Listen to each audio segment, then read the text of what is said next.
An end to the Ukrainian-Russian Treaty of Friendship. Ukraine's President Petro Poroshenko signed the decree on Monday amid an ongoing breakdown in diplomatic ties. Moscow said it demonstrates Kiev's willingness to walk away from generations of progress. The Ukrainian-Russian treaty was signed by the presidents of the two countries in 1997 and ratified by their legislatures in 1998. But relations between Kiev and Moscow have been deteriorating since early 2014 over Crimea and eastern Ukraine. Does Ukraine really want a breakdown in bilateral diplomatic ties? What's behind Poroshenko's decision? On the same day, Moscow was also entangled with a jet-downing incident in war-torn Syria. A Russian military aircraft with 15 people on board disappeared from radar screens. Moscow pointed the finger at Israel. Syrian President Bashar al-Assad on Wednesday also blamed Israel for the downing of the Russian plane, which was accidentally hit by Syrian anti-aircraft fire during an Israeli missile strike. Will that further damage relations between Russia and Israel? And how will it complicate the situation in Syria? Meanwhile, US-Russia relations are facing constant challenges. The US ambassador to the United Nations accused Russia of cheating international sanctions that were placed on the DPRK in a bid to choke Pyongyang's nuclear and ballistic missile programs. The US also threatened to impose a second round of sanctions on Russia in November. Russia has been subject to Western sanctions since its 2014 annexation of Crimea. Sanctions were heightened after the case of the chemical or biological weapons use against a British ex-spy this year. How will Moscow handle its relationship with the US and the West? On Monday, a Russian plane and its crew were downed in an overnight raid by Israeli F-16s in the Syrian province of Latakia, resulting in responses from the Syrian anti-aircraft defense systems. So what has the fallout been for the incident? How will Russia respond? And why is Syria the continuous battleground from several countries? To discuss these issues and more, I'm happy to be joined in the studio by Ms. He Wenping from the Chinese Academy of Social Sciences and Mr. Hua Liming, China's former ambassador to Iran. We'll also be joined from afar by Mark Sliboda, an international affairs and security analyst based in Moscow, Maya Javandamfa, a Middle East analyst in Israel, and by Max Blumenthal, who is the editor of the Grey Zone Project in Washington, D.C. That's our topic. This is Dialogue. I'm Pan Deng.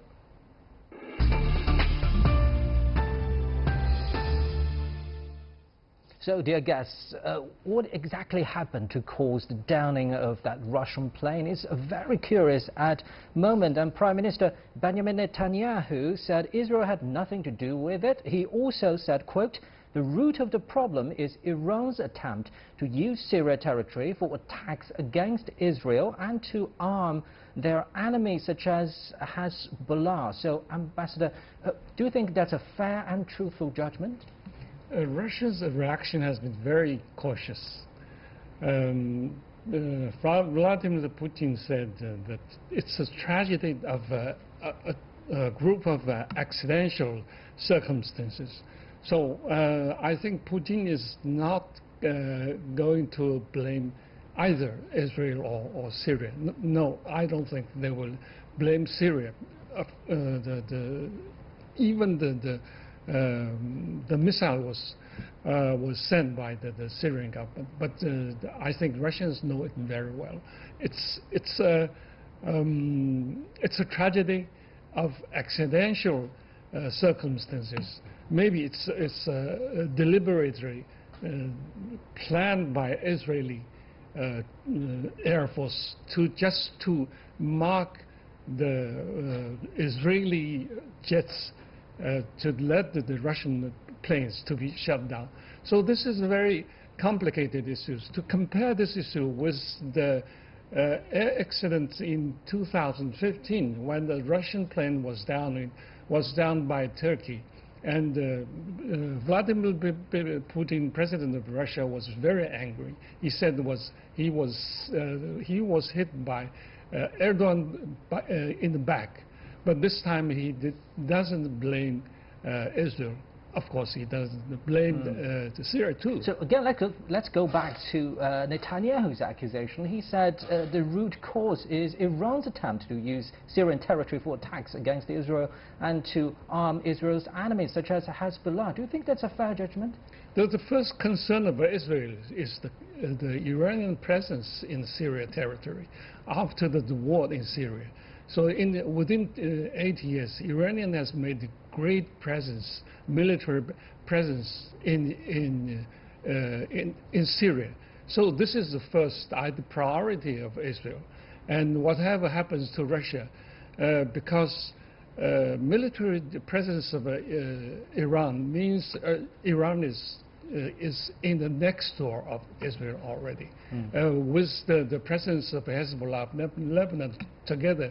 So this Israel and Netanyahu, they would consider Iranians and Hezbollah the most dangerous threat to Israel. So whatever they have done in Syria territory is against Iran, has less to do with Russia itself. And Mr. correct me if I'm wrong, it seems the end of the Syrian civil war is in sight now, because there's only one rebel stronghold remaining, that's Idlib province, and it looks like government forces are going to take back it very soon. So what do you make Iran's role in the current situation? Is it still pivoting towards the rebels? Well, we all know Iran has been in Syria for a number of years, ever since the Syria civil war has broken out. So, but now, the current situation is now the Trump administration has pushed very hard to Iran. We all know the first round of sanctions has been issued already, and then they're coming the 1st of November, saying the second round even more tougher. Are those sanctions going to stop the Iranian oil exported? So this is coming also soon. Now even, so all those surrounding this push not goes to Iran directly, even go from the circling around, like from Turkey side, from even this small country like Qatar, also want them to cut relations with Iran. So in all the purpose is trying to to cut those arms has been stretched out by Iran during the past years. Those arms in Yemen, these arms also in Syria, and also goes other places. So this is the thing the United States wants to do. Diplomatic front has been quite busy after the downing of the Russian plane. For example, Israel's Air Force commander has visited Moscow and met with his Russian counterparts. And this is very interesting. From an army statement, it says the meetings were held in good spirits, and representatives shared a professional, open and transparent discussion on various issues. Very diplomatic wording in here. So break down that for us, Mr. Ambassador. Yes, Israeli relation with Russia has been very delicate, especially after the breaking of the Syrian war, because everybody knows that Russia has been the main supporter of Iran and Syria, Bashar Assad's regime. So the Israelis' main point is that Russia to stop, or at least to reduce some support for Iran, and to end the Iranian presence in Iran, in Syria. So the Israeli government never wants to be misunderstood by the Russia, that this has been done by Israeli, and Israeli government the Russian will be deteriorated. This is what Israeli government doesn't want. So this is well, talking about misunderstandings, could you elaborate on this very term called open and transparent discussion? Does this mean that Israel has told Russia what exactly happened? I think that the Israeli envoy in Moscow is explaining their positions in Syria. First of all, they will ask the Russians to press Iran to end their presence, military presence in Syria. And the second is that this accident was not done by Israel. So I think that there's the two purposes of Israeli envoys in Moscow. For more on that, let's talk to Maya Javandanfa, a Middle East analyst in Israel. Good to have you with us, Mr. Javandanfa. So do you think Israel is telling the truth so far? And some observers are saying that Israel is using airstrikes in Latakia as a decoy to lure Syrian fire towards that Russian plane. Do you think that's possible? First and foremost, before I start, please allow me to offer my condolences to the families of the 15 Russian servicemen who were killed in this accident, tragic accident. I'd like to offer, as a private citizen, my full condolences to the families. As in terms of why the attack was carried out, the attack was carried out in order to limit the supply of sophisticated weapons via Syria from Iran to Hezbollah. Israel views Russia as a very important partner in this region in terms of when it comes to its security in Syria. We have a full cooperation with Russian command in Syria. We have a direct telephone line between Israel and Russian forces in Syria in order to prevent such tragedies as happened 3 days ago. In fact, these telephone lines are run by Israelis of Russian origin who speak Russian as a mother tongue in order to bring any sort of misunderstanding to a zero. It would be beyond logic to think that Israel would take any intentional action in order to endanger the lives of Russian servicemen. It would be to our disadvantage. It would be severely at a cost to us, and of course to our relationship with Russia, and of course our security interests in Syria. What happened in Syria was, as President Putin said, a chain of tragic circumstances. And also let's remember that there's right now an investigation going on. The chief of the Israeli Air Force, General Norkim, was in Moscow, and we will continue to work with our Russian friends and partners in order to make sure that the causes of this tragic accident is found. Let's wait for the results of this investigation. And Mr. Javandanfa, earlier our studio guest, Ms. He Wenping, said she is expecting more Israeli airstrikes in Syria, and they are serving as a part of Trump's Iran policy. Do you think so? I don't think it's Trump's Iran policy. Israel was, according to foreign reports, attacking Iranian forces in Syria during Obama as well. Let's not forget, even during Bush, Israel was attacking Syria. It destroyed, according to Washington Post, the Syrian nuclear reactor. Look, the problem is not Iran being in Syria. The problem is not Iran making money in Syria. When the supreme leader of Iran, who's the most important and powerful force in Iran, political figure, and chief of the armed forces and the IRGC, says that we are committed to helping anybody who wants to fight Israel, to destroy Israel, no Israeli government, be it Netanyahu or be it a left-wing government, would be willing to allow the Iranians to use Syria to threaten the state of Israel. Now, how is Iran threatening Israel from Syria? Number one, it's the number of weapons, the kind of weapons they carry. Number two, it's the proximity of their forces in Syria to Israel's border. And number three is the transfer of heavy weapons to Hezbollah. These are sources of concern, not just for Netanyahu. Even the head of the Meretz party, Mrs. Tamar Zandberg, said that such Iranian presence in Syria is unacceptable to Israel. And I think, based on this logic, which is shared across the board in this country, I think it's very probable that Israel will continue to attack Iranian targets. But I have to point out, it's not to bring Iranian forces to zero. This is not going to happen. Everybody knows it. Israel is looking for serious reform in the weapons they carry, the proximity of the forces to Israel when it comes to the forces in Syria, and also cessation of transfer of sophisticated weaponry to Hezbollah via Syria. Thank you very much, Mr. Javandanfa in Israel. Now let's go to Mr. Mark Sliboda, an international affairs and security analyst based in Moscow. And Mr. Sliboda, Russian President Vladimir Putin called the incident as the result of, quote, tragic accidental circumstances, and he, in his phone call with Israeli Prime Minister Benjamin Netanyahu, he said he hopes not to see such incidents from happening again. So does that mean Russia will not seek revenge diplomatically or militarily? Yeah.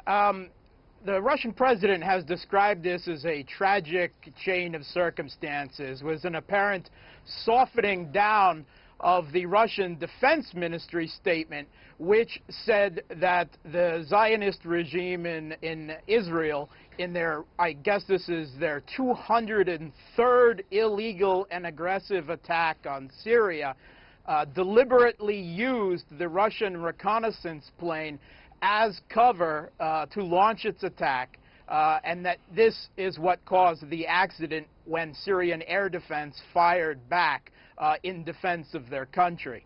So these seem to be two contradictory statements. The Russian military demanded the right, reserved the right to take appropriate measures. Putin has somewhat diplomatically walked that back.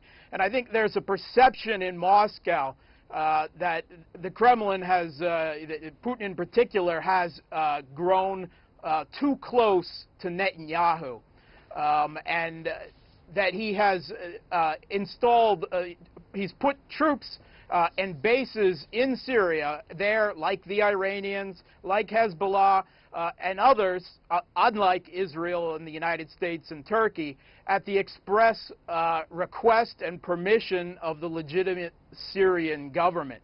And he's put them there under rules of engagement that say that these are our allies in some situations, but when they are attacked directly by another country, like, say, Israel, and there are missiles headed towards you and your allies, you are not allowed to respond.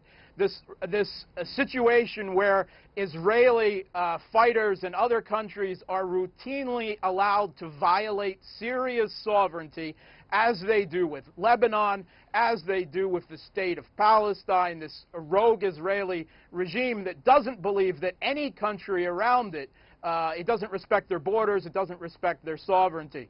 And for Russian troops to be placed in this position is extremely dangerous. Every time Israel launches an attack illegally in Syria, it puts Russian troops at jeopardy. And I think there's a perception in Moscow, there's starting to be some grumbling that Putin is perhaps too conciliatory, and that some other measures, perhaps a permanent no-fly zone for offending countries over Syria, perhaps sanctions, perhaps canceling diplomatic relations, perhaps greater sharing of information and other things with Hezbollah might be in order to basically get Israel to back off and mind their neighbors' borders and sovereignty. Thank you very much, Mr. Sliboda. It looks like you're in full opposition to Mr. Javandanfa earlier. And you're watching Dialogue on CGTN. Stay with us.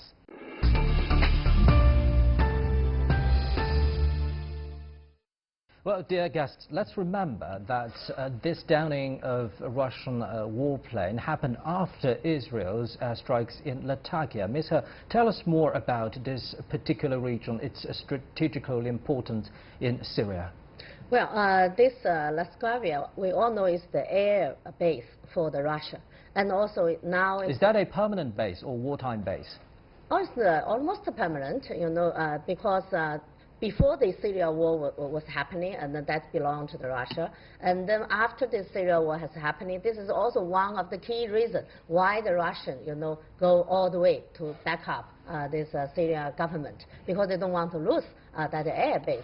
So it's very key and very important. So from this very sad accident is happening, like when the Russian this jet is doing those, you know, the flying, routine flying to check this situation there. And then the Israel's four, you know, the firefighters, this is a fighter airplanes coming over, and then of course this Syria defense system will work.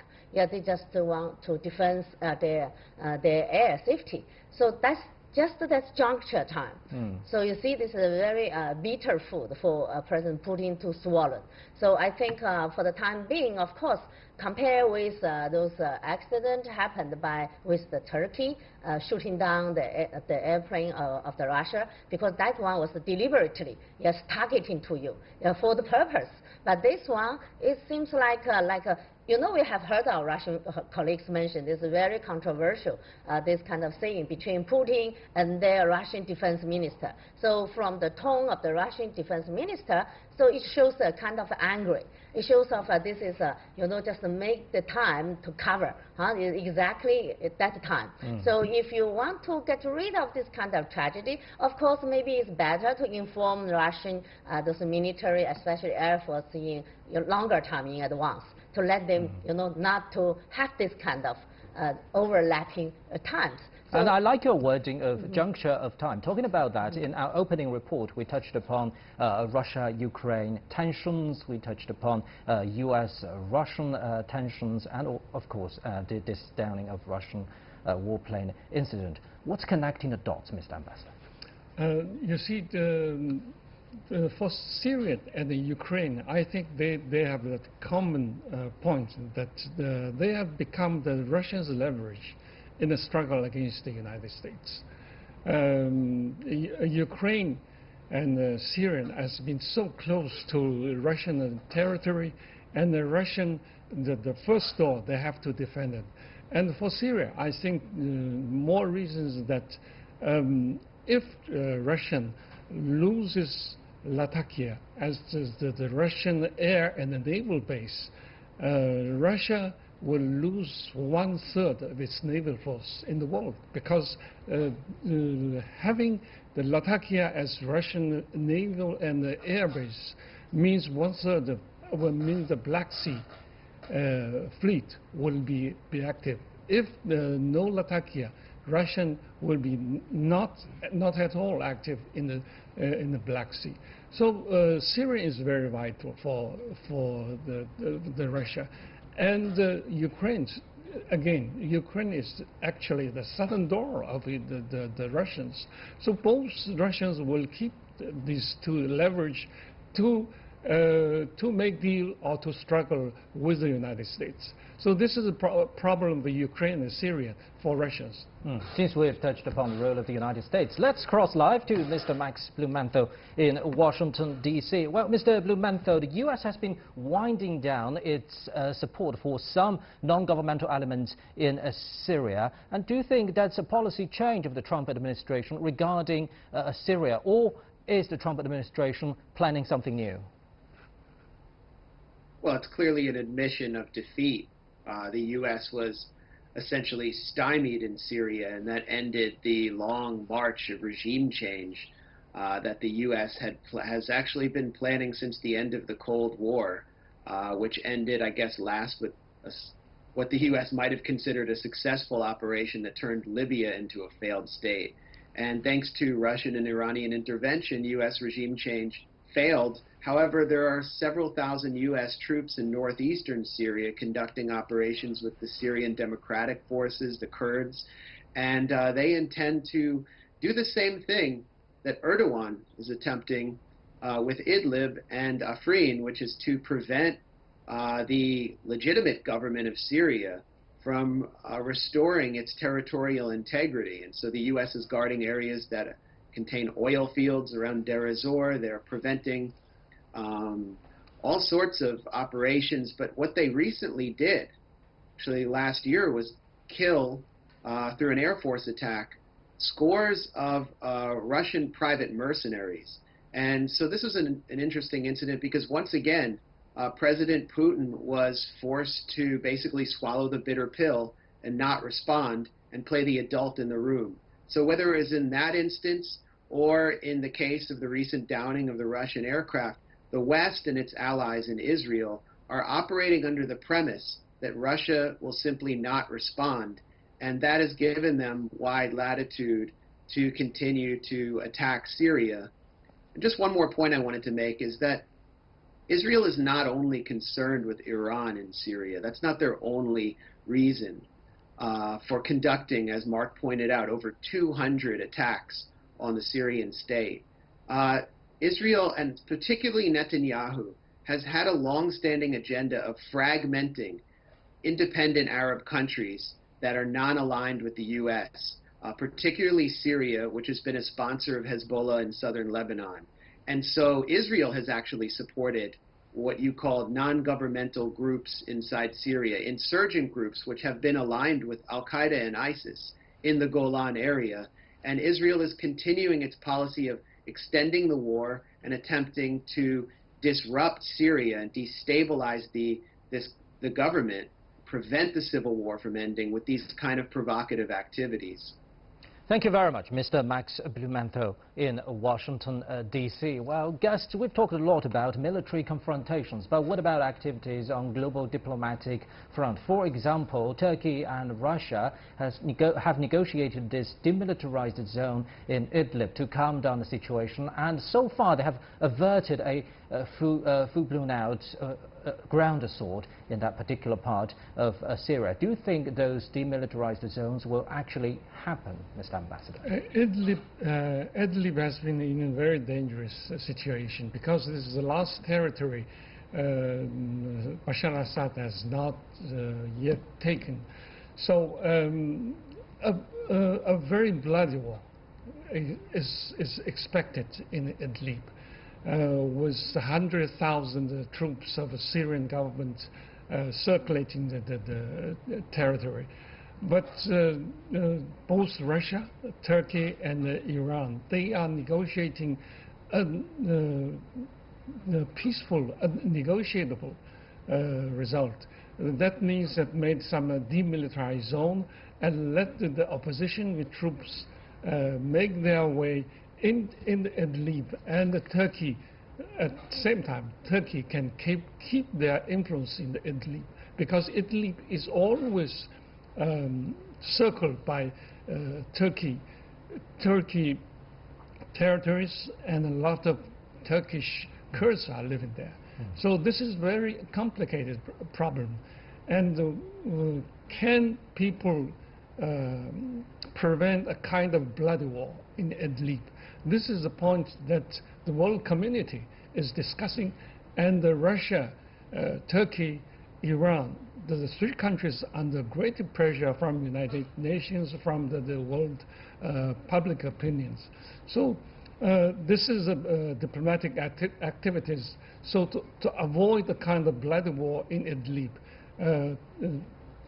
people, especially the Russians and Turkey, they are talking to make some demilitarized zone and to end this war with a relatively peaceful way. And very quickly, Ms. He, let's take a look at the big picture. Do you think the United States will find new pivot in geopolitics in other parts of the world to curb Russia's influence? We see now the Syria is a main battlefront for that, and of course Ukraine, those the battle around that border is not over yet. So we can see very clearly now the Trump administration pushing those EU countries now to to maybe build on their own military strength, saying we are not going to cover you by our budget, so you are going to build your own. But with those sanctions around to the Russia as well, I think this is also giving this new frontier, not only Syria, and then also go back to the European continent. So now there are two main battle zones, all the way to our Korean Peninsula. This time, I think, is a little bit coming down because with those joint efforts by the north and south of the Korean Peninsula, and Russia also want to get in to offer some help. So it's not a way here also frame up and there also frame up, because simply for United States they cannot control with 10 fingers to cover all those frames up. So here frames down, and maybe another place frames up. But with those quick victory, this trend has been taken by the Syria government and the Russian air forces. So that's the thing now, like our Washington colleague mentioned, some forces don't want to see everything in that area now is fully in the hand of Russia, is fully in the hand in the Syria government, because they have been battling for such a long time, and then if now ended with empty hand, so they couldn't want to see bad things happening. So we were going to see, I think, more this kind of maybe sad accident happening. This is not the first one. I will not see this is the final one either. Thank you very much, dear guest, for your input. And that's it for this edition of Dialogue on CGTN. I'm Pan Zheng in Beijing. Bye-bye.